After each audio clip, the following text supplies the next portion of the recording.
అంబేద్కర్ కోనసీమ జిల్లాలో ఉధృతంగా ప్రవహిస్తున్న గోదావరి నది తీర ప్రాంత రైతులకు కంటి మీద కునుకు లేకుండా చేస్తోంది. ఏళ్ల తరబడి కొనసాగుతున్న నది కోత కారణంగా సారవంతమైన వేలాది ఎకరాల వ్యవసాయ భూములు క్రమంగా నీటిపాలవుతున్నాయి. అన్నదాతలు కష్టపడి సాగు చేసుకుంటున్న భూములు కళ్లెదుటే గోదావరిలో కలిసిపోతుండటంతో తీర ప్రాంత ప్రజలు తీవ్ర ఆందోళన చెందుతున్నారు. ఇప్పటి వరకు ఈ విలయం కారణంగా వేలాది ఎకరాలు కోల్పోవడంతో పాటు లక్షలాది కొబ్బరి చెట్లు నేలమట్టమయ్యాయి. ముఖ్యంగా వరద సమయంలోనే కాకుండా అమావాస్య, పౌర్ణమి, తుఫాన్ సమయాల్లో సముద్రపు ఆటుపోట్లకు కోత తీవ్రత మరీ ఎక్కువగా ఉంటుంది.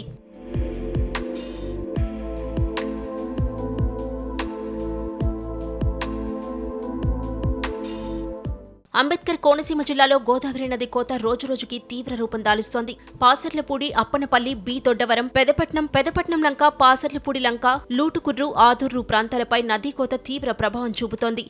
కొద్దిపాటి వరద వచ్చిన మాకున్నటువంటి ఈ గోదావరి మా భూములన్నింటినీ కూడా కబలించి ఎన్నో సంవత్సరాలుగా మేము వేసి పెంచుకున్నటువంటి ఈ కొబ్బరి మొక్కలు మా చేతికి అందే టైం వచ్చేప్పటికి నదీ కోతకి గురవుతుంది. మరి 10 సంవత్సరాలు పెంచిన కొబ్బరి చెట్టు మా కళ్ళ ముందే గోదావరిలో కలిసిపోతుంటే గోదావరి కోత కంటే మా గుండె కోత ఎక్కువగా ఉంది. అనేక మంది ఇక్కడ ఈ భూములను కోల్పోయి పేదవారైపోయి కనీసం ఇళ్ళు కూడా లేని పరిస్థితిలో వేరే గ్రామాలకు వెళ్ళి అక్కడ నివాసాలు ఏర్పాటు చేసుకుని అక్కడ జీవనోపాధి గడుపుతూ ఉన్నారు.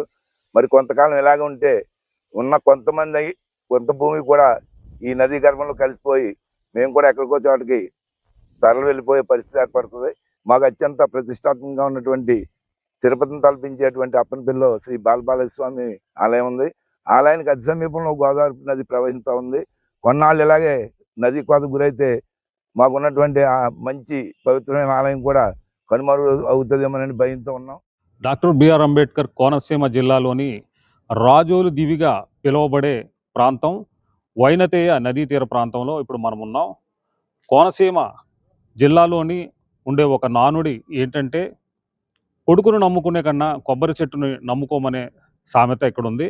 మరి అలాంటి కొబ్బరి చెట్లు ప్రతి ఏటా సంభవించే వరదల్లో నదీపాతంలో కొట్టుకుపోతూ ఉంటే రైతుల ఆవేదనను కానీ రైతుల గుండె కోతను కానీ పట్టించుకునే నాదుడు లేక హృదయ విదారకమైన పరిస్థితుల్లో ఇక్కడ కొబ్బరి రైతాంగం కొట్టుమిట్టాడుతూ ఉంది.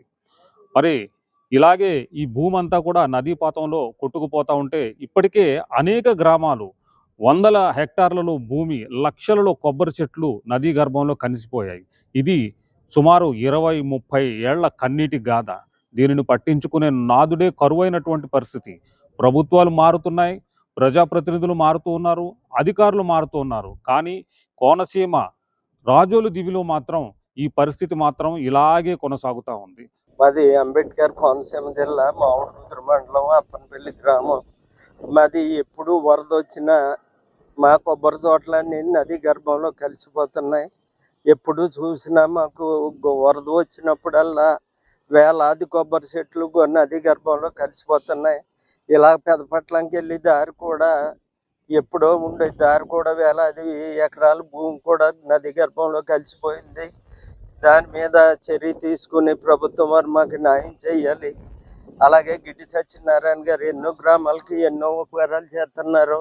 మాకు కూడా దీని మీద హరీష్ మాధవ్ గారు, గిడ్డి సత్యనారాయణ గారు దీని మీద చొరవ తీసుకుని మాకు ఇలాగా అప్పనపల్లి దేవస్థానం ఉందండి. ఇక్కడ తిరుపతిని ఇక్కడ తలపించే విధంగా మాకు అప్పనపల్లి దేవస్థానం ఉంది. ఇక్కడ దేవస్థానం మెట్ల కాడకు కూడా గోదావరి పక్క గంట వచ్చేసింది. ఆ మెట్లు కూడా గోదావరిలో పడిపోయే పరిస్థితి ఉంది. నదీ పరివాహక ప్రాంతాల్లో వేలాది ఎకరాల సారవంతమైన భూములు నదీ ప్రవాహానికి కోతకు గురవుతున్నాయి. ఏళ్లుగా తమ కళ్లెదుటే భూములు గోదావరిలో కలిసిపోతున్నాయని, నదీ కోత కారణంగా పెద్ద సంఖ్యలో కొబ్బరి చెట్లు నేలమట్టమవుతున్నాయి. ఎంతో శ్రమించి సాగు చేస్తున్న తోటలు సైతం గోదావరి పాలవుతుండటంతో రైతులు తీవ్రంగా నష్టపోతున్నామని ఆవేదన వ్యక్తం చేస్తున్నారు.